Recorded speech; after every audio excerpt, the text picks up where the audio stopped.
ಆತ್ಮೀಯ ವಿದ್ಯಾರ್ಥಿಗಳೇ, ಕಾಲೇಜು ಶಿಕ್ಷಣ ಇಲಾಖೆಯ ಡಿಜಿಟಲ್ ಕಲಿಕೆಗೆ ತಮ್ಮೆಲ್ಲರಿಗೂ ಸ್ವಾಗತ. ಇಂದಿನ ತರಗತಿಯಲ್ಲಿ ನಾವು BA 5ನೇ ಸೆಮಿಸ್ಟರ್ನ ಐಚ್ಛಿಕ ಕನ್ನಡ ಪತ್ರಿಕೆಯ ಹೊಸಗನ್ನಡ ಸಾಹಿತ್ಯ ಚರಿತ್ರೆಯಲ್ಲಿ ವಿಕ್ರು ಗೋಕಾಕ್ ಅವರ ಜೀವನ ಮತ್ತು ಸಾಹಿತ್ಯ ಸಾಧನೆಗಳ ಪರಿಚಯವನ್ನು ಮಾಡಿಕೊಳ್ಳೋಣ.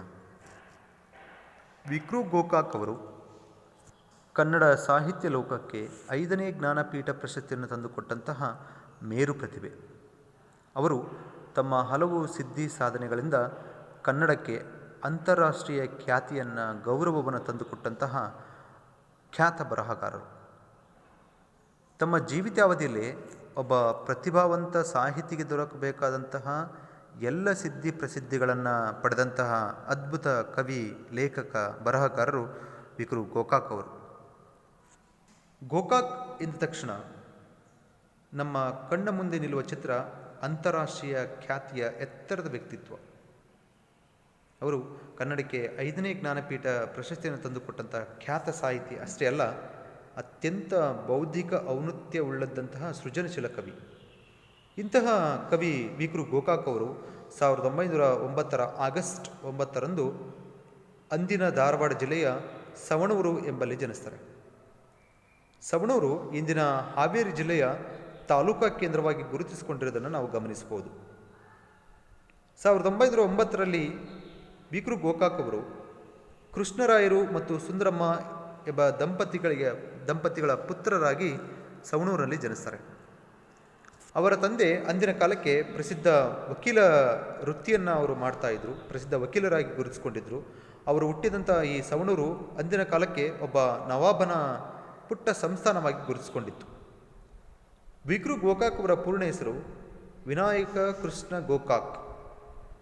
ಅವರು ವಿನಾಯಕ ಎಂಬ ಕಾವ್ಯನಾಮದಿಂದಲೇ ಅವರು ಕೃತಿಗಳನ್ನು ರಚನೆ ಮಾಡಿದ್ದಾರೆ. ಗೋಕಾಕ್ ಅವರು ತಮ್ಮ ಪ್ರಾಥಮಿಕ ಮತ್ತು ಪ್ರೌಢಶಾಲಾ ಶಿಕ್ಷಣವನ್ನು ಸವಣೂರಿನಲ್ಲೇ ಪಡೆದುಕೊಳ್ತಾರೆ. ವಿದ್ಯಾರ್ಥಿ ದೆಸೆಯಿಂದಲೇ ವಿಕ್ರು ಗೋಕಾಕ್ ಅವರು ಬಹಳ ಚುರುಕಾಗಿದ್ದಂತಹ ಬುದ್ಧಿವಂತ ವಿದ್ಯಾರ್ಥಿ. ಇಂಗ್ಲಿಷ್ ಶಾಲೆಯ ಶಿಕ್ಷಕರಾಗಿದ್ದ ತಮ್ಮ ಅಜ್ಜಂದಿರ ಉತ್ತೇಜನದಿಂದ ಕನ್ನಡ, ಇಂಗ್ಲಿಷ್ ಎರಡೂ ವಿಷಯಗಳಲ್ಲೂ ವಾಚನಾಭಿರುಚಿಯನ್ನು ಬೆಳೆಸ್ಕೊಳ್ತಾರೆ.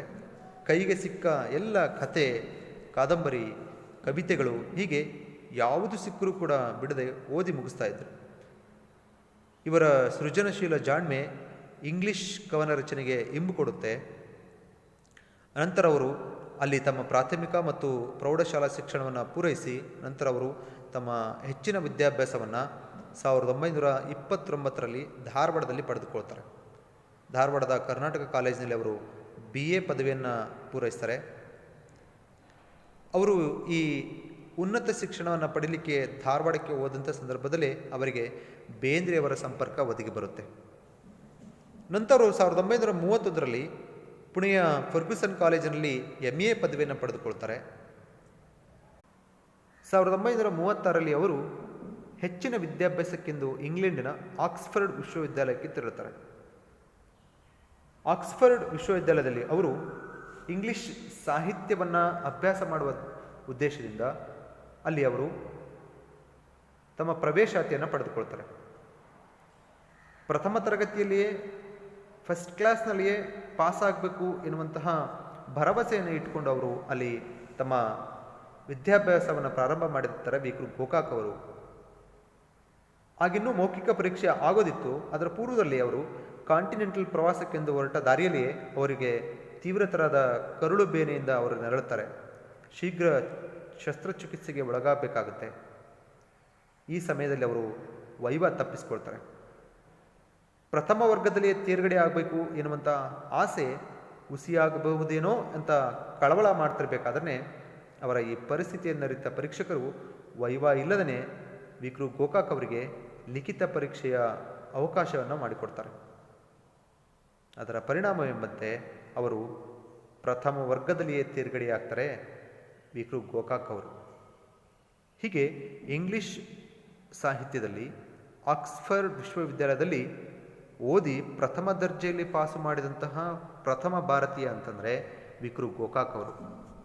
ಇಂತಹ ಅದ್ಭುತ ಪ್ರತಿಭೆ ವಿಕ್ರು ಗೋಕಾಕ್ ಅವರು.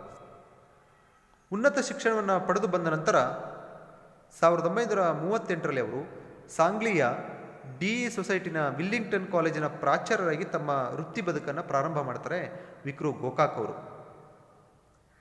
ಸ್ವಲ್ಪ ಅವಧಿಯಲ್ಲಿ ಅವರು ಆಕ್ಸ್ಫರ್ಡ್ ಮಾದರಿಯನ್ನಾಗಿರಿಸಿಕೊಂಡು ಆ ಕಾಲೇಜನ್ನು ಸಾಕಷ್ಟು ಎತ್ತರಕ್ಕೆ ಕೊಂಡೊಯ್ತಾರೆ.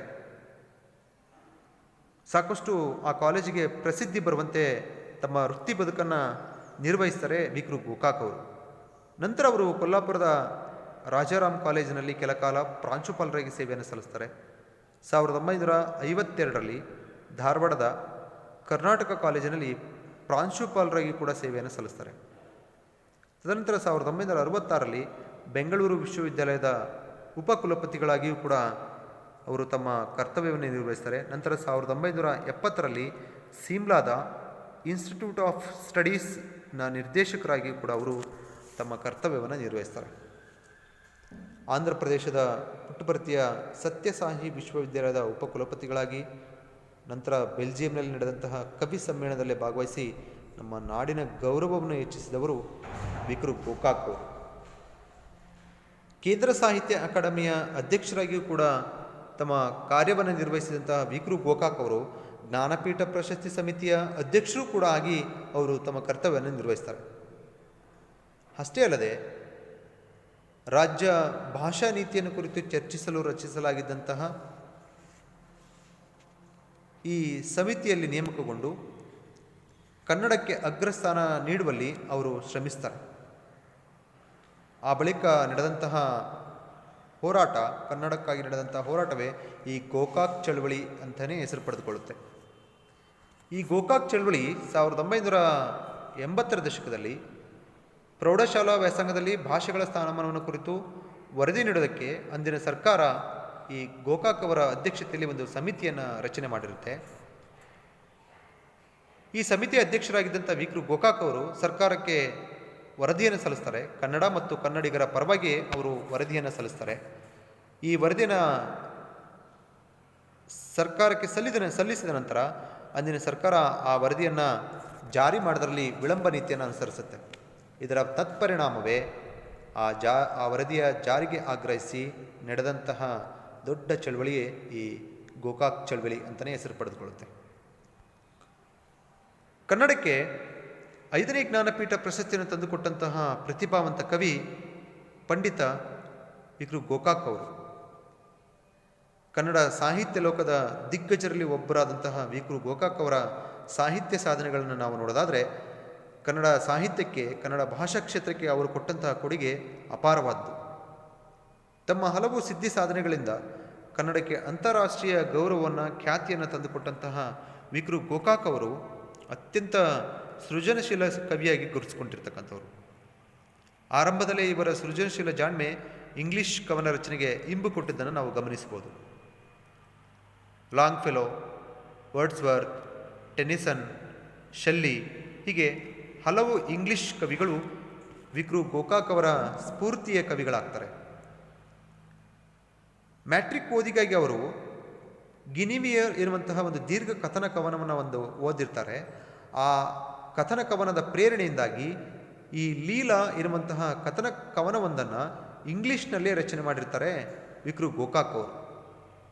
ಮುಂದೆ ಕೀಚಕ ಸೈರಿಂದ್ರಿ ಪ್ರಸಂಗವನ್ನು ಕೂಡ ಅವರು ಇಂಗ್ಲಿಷ್ನ ದೀರ್ಘ ಕವನವಾಗಿ ಹೆಣೆದು ಅವರು ತಮ್ಮ ವಿದ್ಯಾರ್ಥಿ ದೆಸೆಯಿಂದನೇ ಈ ಕವನ ಕಾವ್ಯಗಳ ರಚನೆಗೆ ಮುಂದಾಗಿರ್ತಾರೆ ವಿಕ್ರು ಗೋಕಾಕ್ ಅವರು. ಹೀಗೆ ಸವಣೂರಲ್ಲಿ ವಿದ್ಯಾರ್ಥಿ ಜೀವನದ ಕಾಲಾವಧಿಯಲ್ಲಿ ಅವರು ವಿನಾಯಕರು ಸಾಹಿತ್ಯ ಸಾಧನೆಗೆ ಮುಂದಾಗಿ ಆ ಸವಣೂರು ಈ ಗೋಕಾಕರ ವಿದ್ಯಾರ್ಥಿ ಜೀವನದ ಒಂದು ಗರಡಿ ಸಾಧನೆಯ ತಾಣವಾಗಿ ಮಾರ್ಪಾಡಾಗಿರುತ್ತೆ. ವಿದ್ಯಾಭ್ಯಾಸ ಸಲುವಾಗಿ ಅವರು ಧಾರವಾಡದಲ್ಲಿ ಇದ್ದಾಗಲೇ ವರಕವಿ ಬೇಂದ್ರೆಯವರ ಸಂಪರ್ಕವನ್ನು ಪಡೆದುಕೊಳ್ತಾರೆ. ವಿನಾಯಕರ ಇಂಗ್ಲಿಷ್ ಕಾವ್ಯ ಪ್ರತಿಭೆಗೆ ಕನ್ನಡದ ಪ್ರಣಾಳಿಕೆ ಒಂದು ಒದಗಿ ಬಂದದ್ದು ಕವಿ ಅಂಬಿಕಾತನಯ ದತ್ತರಿಂದ. ನಂತರ ಅವರು ಕನ್ನಡ ಕಾವ್ಯದೊಂದಿಗೆ ತರುಣ ಕವಿಗಳನ್ನು ಕೂಡ ನಿರ್ಮಾಣ ಮಾಡಿದ ಬೇಂದ್ರೆ ಮಾಸ್ತರರು ಒಂದು ಚುಂಬಕ ಶಕ್ತಿಯಾಗಿ ವಿನಾಯಕರನ್ನು ಸೆಳೀತಾರೆ. ವಿನಾಯಕರು ಬೇಂದ್ರೆಯವರ ಗೆಳೆಯರ ಗುಂಪಿನ ಪ್ರಮುಖ ಸದಸ್ಯರಾಗ್ತಾರೆ. ಬೇಂದ್ರೆ ಅವರನ್ನು ಕಾವ್ಯಗುರು ಅಂತೇಳಿ ಪರಿಗಣಿಸ್ತಾರೆ ವಿಕ್ರು ಗೋಕಾಕ್ ಅವರು. ವಿಕ್ರು ಗೋಕಾಕ್ ಅವರು ಬೇಂದ್ರೆ ಅವರನ್ನು ತಮ್ಮ ಕಾವ್ಯಗುರು ಅಂತೇಳಿ ಪರಿಗಣಿಸಿದ ನಂತರ ತರುಣ ಗೋಕಾಕರ ಪ್ರತಿಭೆ, ಆಂಗ್ಲ ಕಾವ್ಯ ಸಾಹಿತ್ಯದ ಮೇಲಿದ್ದಂಥ ಅವರ ಪ್ರಭುತ್ವ, ಅವರ ಇಂಗ್ಲಿಷ್ ಕಾವ್ಯ ರಚನೆಯ ರೀತಿಯನ್ನು ನೋಡಿ ಬೇಂದ್ರೆಯವರು ಬೆರಗಾಗ್ತಾರೆ. ಅಷ್ಟೇ ಅಲ್ಲದೆ ಅವರು ಗೋಕಾಕರ ಕುರಿತು, ಗೋಕಾಕ್ ಅವರು ಕನ್ನಡದಲ್ಲಿ ತಮ್ಮ ಕಾವ್ಯ ಪ್ರತಿಭೆಯನ್ನು ಹರಿಬಿಟ್ರೆ ಅವರ ಕಾವ್ಯಕ್ಕೂ ಒಳ್ಳೆಯದು, ಕನ್ನಡಕ್ಕೂ ಒಳ್ಳೆಯ ಭವಿಷ್ಯವಿದೆ ಅಂಥೇಳಿ ಹೇಳ್ತಾರೆ. ಅಂದೇ ವಿನಾಯಕರು ವಿಕ್ರು ಗೋಕಾಕ್ ಅವರು ಕನ್ನಡ ಕವಿಯಾಗಿ ಪರಿವರ್ತನೆಗೊಳ್ತಾರೆ. ಹೀಗೆ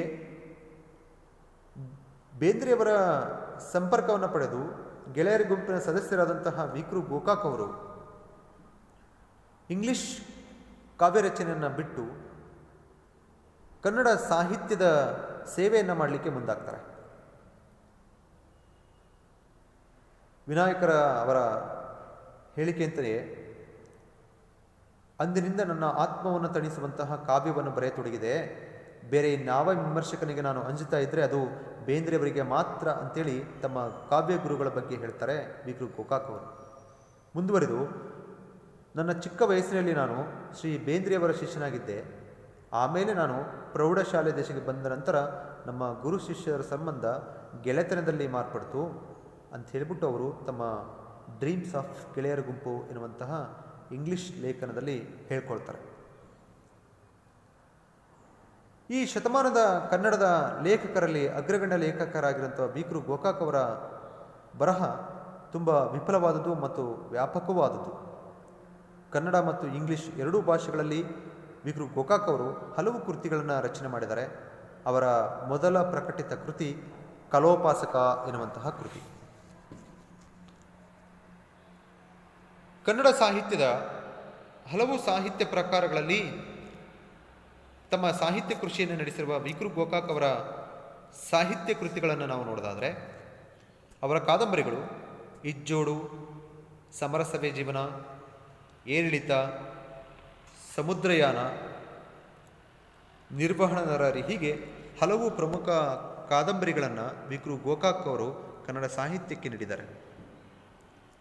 ಈ ಸಮುದ್ರ ಗೀತೆಗಳು ಎನ್ನುವಂತಹ ಕೃತಿ ವಿನಾಯಕರ ನವ್ಯ ಕಾವ್ಯಕ್ಕೆ ನಾಂದಿಯನ್ನು ಕೂಡ ಹಾಡಿದ್ದು ಗಮನಿಸಬಹುದು ನಾವು. ಸ್ವಚ್ಛಂದ ಛಂದಸ್ಸು, ನಿಸರ್ಗ, ಸಾಮಾಜಿಕ ಪ್ರಜ್ಞೆ, ಹೊಸ ಕಾವ್ಯ ಪ್ರಕಾರ, ಹೊಸ ಸಾಹಿತ್ಯ ಎಲ್ಲವೂ ಕೂಡ ಈ ಸಮುದ್ರಯಾನ ಎನ್ನುವಂತಹ ಕೃತಿಯಿಂದ ಮೊದಲಾಗಿ ಮುಂದಿನ ಅವರ ಎಲ್ಲ ಕಾವ್ಯಗಳಲ್ಲೂ ಈ ಅಂಶಗಳು ಗುರುತಿಸಿಕೊಂಡಿದ್ದನ್ನು ನಾವು ಗಮನಿಸಬಹುದು. ನಂತರ ಅವರ ಕವನ ಸಂಕಲನಗಳು ಕಲೋಪಾಸಕ, ಪಯಣ, ಸಮುದ್ರಗೀತೆಗಳು, ನವ್ಯ ಕವಿಗಳು, ಊರ್ಣನಾಭ, ಭಾಗವತ ನಿಮಿಷಗಳು ಎನ್ನುವಂತಹ ಪ್ರಮುಖ ಕವನ ಸಂಕಲನಗಳು ಹೊರಬರುತ್ತೆ. ಹಾಗೆಯೇ ಮುಂದುವರೆದು ಉಗಮ, ಬಾಳ ದೇಗುಲದಲ್ಲಿ, ಸಿಮ್ಲಾ ಸಿಂಫನಿ, ಇಂದಲ್ಲ ನಾಳೆ, ದ್ಯಾವ ಪೃಥ್ವಿ, ಪಾರಿಜಾತದಡಿಯಲ್ಲಿ, ಅಭ್ಯುದಯ ಎನ್ನುವಂತಹ ಕವನ ಸಂಕಲನಗಳನ್ನು ಕೂಡ ಇವರು ರಚಿಸಿದ್ದಾರೆ. ಸಾಹಿತ್ಯ ವಿಮರ್ಶೆಗೆ ಸಂಬಂಧಿಸಿದಂತೆ ವಿಕ್ರು ಗೋಕಾಕ್ ಅವರು ಕವಿಕಾವ್ಯ ಮಹೋನ್ನತಿ, ನವ್ಯ ಮತ್ತು ಕಾವ್ಯ ಜೀವನ, ಇಂದಿನ ಕನ್ನಡ ಕಾವ್ಯದ ಗೊತ್ತುಗುರಿಗಳು, ಹೀಗೆ ಹಲವು ವಿಮರ್ಶೆಯ ಸಾಹಿತ್ಯ ವಿಮರ್ಶೆಯ ಕೃತಿಗಳನ್ನು ಅವರು ರಚನೆ ಮಾಡಿದ್ದಾರೆ.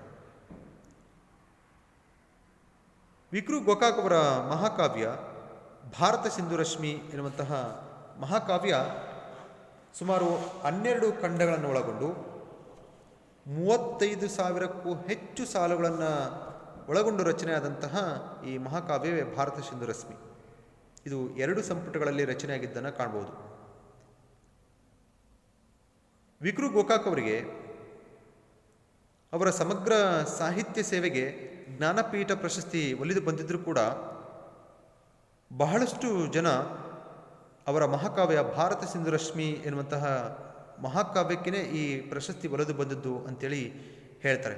ಅಷ್ಟೊಂದು ವಿಶೇಷತೆಯನ್ನು ಒಳಗೊಂಡು ರಚನೆಯಾದಂತಹ ಮಹಾಕಾವ್ಯವೇ ಈ ಭಾರತ ಸಿಂಧು ರಶ್ಮಿ ಎನ್ನುವಂತಹ ಕಾದಂಬರಿ ಮಹಾಕಾವ್ಯ. ವಿಶ್ವಮಾನವನಾಗಿ, ಬ್ರಹ್ಮರ್ಷಿಯಾಗಿ, ವೇದದ್ರಷ್ಟರನಾಗಿದ್ದಂತಹ ಕ್ಷತ್ರಿಯ ರಾಜ ಮಹಾಯೋಗಿಯಾಗಿ ಮೆರೆದಂತಹ ವಿಶ್ವಾಮಿತ್ರನನ್ನು ಕೇಂದ್ರವಾಗಿರಿಸಿಕೊಂಡು ಆರ್ಯ ದಸ್ಯು ಸಂಸ್ಕೃತಿಗಳ ಸಂಗಮ, ಸಪ್ತ ಸಿಂಧೂ ದೇಶಗಳೊಡನೆ ಭಾರತ ಭೂಮಿಯ ಅನೇಕ ಭಾಗಗಳ ಸಮಾವೇಶ, ಋಷಿಗಳ ಹಾಗೂ ಕ್ಷತ್ರಿಯ ವೀರರ ಸಮಾಗಮ, ದರ್ಶನ ವೇದಾಂತಗಳೊಡನೆ ಚಿತ್ರಿತವಾದಂತಹ ಸಾಮಾನ್ಯ ಜನರ ಜೀವನ, ಯುದ್ಧ, ಅಶ್ವಮೇಧಯಾಗ, ಸತಿ ಹೋಗುವ ಸಂದರ್ಭಗಳು, ಹೀಗೆ ಹಲವು ವಿಶೇಷತೆಗಳನ್ನು ಒಳಗೊಂಡು ರಚನೆಯಾದಂಥ ಒಂದು ಬೃಹತ್ ಮಹಾಕಾವ್ಯವೇ ಈ ಭಾರತ ಸಿಂಧುರಶ್ಮಿ. ಅವರ ಪ್ರವಾಸ ಕಥನಗಳು ಸಮುದ್ರದಾಚೆಯಿಂದ, ಪಯಣಿಗ, ಸಮುದ್ರದೀಚೆಯಿಂದ ಎನ್ನುವಂತಹ ಪ್ರವಾಸ ಕಥನಗಳು ಕೂಡ ಅವರು ರಚನೆ ಮಾಡಿದ್ದಾರೆ. ಸಮುದ್ರದಾಚೆಯಿಂದ ಎನ್ನುವಂತಹ ಪ್ರವಾಸ ಕಥನ ಅವರು ಇಂಗ್ಲೆಂಡಿಗೆ ಹೋದಂತಹ ಸಂದರ್ಭದಲ್ಲಿನ ಹಲವು ಅನುಭವಗಳನ್ನು, ತಾವು ಕಂಡಂತಹ ಪ್ರಮುಖ ಕ್ಷಣಗಳನ್ನು ಈ ಸಮುದ್ರದಾಚೆಯಿಂದ ಎನ್ನುವಂತಹ ಪ್ರಮುಖ ಪ್ರವಾಸ ಕಥನವಾಗಿ ಅವರು ಹೊರತಂದಿದ್ದಾರೆ. ಜಪಾನ್ ದೇಶಕ್ಕೆ ಅವರು ಪಯಣಿಸಿದ ಸಂದರ್ಭದಲ್ಲಿನ ಅನುಭವಗಳನ್ನು ಸಮುದ್ರದೀಚೆಯಿಂದ ಎನ್ನುವಂತಹ ಪ್ರವಾಸ ಕಥನವಾಗಿ ಅವರು ಪ್ರಕಟಣೆಗೊಳಿಸಿದ್ದಾರೆ. ಹೀಗೆ ಹಲವು ಸಾಹಿತ್ಯ ಪ್ರಕಾರಗಳಲ್ಲಿ ಸಾಹಿತ್ಯ ಕೃಷಿಯನ್ನು ನಡೆಸಿ ಸಮಗ್ರ ಸಾಹಿತ್ಯಕ್ಕೆ ಜ್ಞಾನಪೀಠ ಪ್ರಶಸ್ತಿಯನ್ನು, ಕನ್ನಡ ಸಾಹಿತ್ಯ ಲೋಕಕ್ಕೆ 5ನೇ ಜ್ಞಾನಪೀಠ ಪ್ರಶಸ್ತಿಯನ್ನು ತಂದಂತಹ ವಿ.ಕೃ. ಗೋಕಾಕ್ ಅವರ ಸಾಹಿತ್ಯ ಸೇವೆಯನ್ನು ಗಮನಿಸಿ ಸಾಕಷ್ಟು ಪ್ರಶಸ್ತಿ ಪುರಸ್ಕಾರಗಳು ಬಂದಿರೋದನ್ನು ನಾವು ಕಾಣಬಹುದು. 1958ರಲ್ಲಿ ಬಳ್ಳಾರಿಯಲ್ಲಿ ನಡೆದಂತಹ ಕನ್ನಡ ಸಾಹಿತ್ಯ ಸಮ್ಮೇಳನದ ಅಧ್ಯಕ್ಷತೆಯನ್ನು ವಹಿಸಿದ್ದವರು ವಿ.ಕೃ. ಗೋಕಾಕ್ ಅವರು. 1960ರಲ್ಲಿ ಅವರ ದ್ಯಾವ ಪೃಥ್ವಿ ಎನ್ನುವಂತಹ ಕವನ ಸಂಕಲನಕ್ಕೆ ಕೇಂದ್ರ ಸಾಹಿತ್ಯ ಅಕಾಡೆಮಿ ಪ್ರಶಸ್ತಿ ಕೂಡ ಲಭಿಸಿದೆ. 1961ರಲ್ಲಿ ಕೇಂದ್ರ ಸರ್ಕಾರ ಅವರಿಗೆ ಪದ್ಮಶ್ರೀ ಪ್ರಶಸ್ತಿಯನ್ನು ನೀಡಿ ಗೌರವಿಸಿದೆ. 1965ರಲ್ಲಿ ಹಂಪಿ ವಿಶ್ವವಿದ್ಯಾಲಯ ಗೌರವ ಡಿಲಿಟ್ ಪದವಿಯನ್ನು ನೀಡಿದೆ. ಕರ್ನಾಟಕ ವಿಶ್ವವಿದ್ಯಾಲಯ ಮತ್ತು ಕ್ಯಾಲಿಫೋರ್ನಿಯಾದ ಪೆಸಿಫಿಕ್ ವಿಶ್ವವಿದ್ಯಾಲಯಗಳು ಗೌರವ ಡಾಕ್ಟರೇಟ್ ಪದವಿಯನ್ನು ನೀಡಿ ಗೌರವಿಸಿದವೆ. 1990ರಲ್ಲಿ ವಿ.ಕೃ. ಗೋಕಾಕ್ ಅವರ ಸಮಗ್ರ ಸಾಹಿತ್ಯಕ್ಕೆ ಜ್ಞಾನಪೀಠ ಪ್ರಶಸ್ತಿ ಒಲಿದು ಬಂದದ್ದನ್ನು ನಾವು ಕಾಣಬಹುದು. ಅವರ ಮೇರು ಕೃತಿ ಭಾರತ ಸಿಂಧುರಶ್ಮಿಗೆ ಕರ್ನಾಟಕ ಸಾಹಿತ್ಯ ಅಕಾಡೆಮಿ ಪ್ರಶಸ್ತಿ, ಹಾಗೆಯೇ ಕೇಂದ್ರ ಸಾಹಿತ್ಯ ಅಕಾಡೆಮಿಯ ಅಧ್ಯಕ್ಷ ಪದವಿ, ಜ್ಞಾನಪೀಠ ಪ್ರಶಸ್ತಿ ಆಯ್ಕೆ ಸಮಿತಿಯ ಅಧ್ಯಕ್ಷ ಪದವಿಯನ್ನು ಕೂಡ ಅವರು ಅಲಂಕರಿಸಿದರು. ಹೀಗೆ ಸಾಹಿತ್ಯಿಕವಾಗಿ ಮತ್ತು ಸಾಮಾಜಿಕವಾಗಿ ಸಮೃದ್ಧ ಜೀವನವನ್ನು ಕಂಡಿದ್ದಂತಹ ವಿ.ಕೃ. ಗೋಕಾಕ್ ಅವರು 1992ರಲ್ಲಿ ಮುಂಬೈನಲ್ಲಿ ನಿಧನರಾಗ್ತಾರೆ. ಇದಿಷ್ಟು ಕೂಡ ವಿ.ಕೃ. ಗೋಕಾಕ್ ಅವರ ಜೀವನ ಮತ್ತು ಸಾಹಿತ್ಯ ಸಾಧನೆಗಳ ಪರಿಚಯ. ಧನ್ಯವಾದಗಳು.